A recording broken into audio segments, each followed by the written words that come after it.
Hello guys and welcome. In this video I will show you how to enable fast answers in ChatGPT. If your internet connection is good and still ChatGPT is unable to provide you fast answer, here's what you need to do. Simply tap on the App Store. Here in the App Store what you need to do is simply type ChatGPT. Once you type ChatGPT, here you need to tap on this icon. Here what you need to do is simply update the ChatGPT to the latest version. As you can see, I have already updated it to the latest version, so I don't need to. After that, simply tap on open.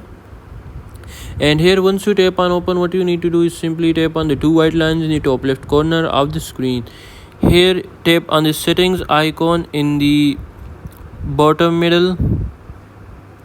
Here what you need to do is simply tap on personalization. Once you tap on personalization, here you can see fast answers.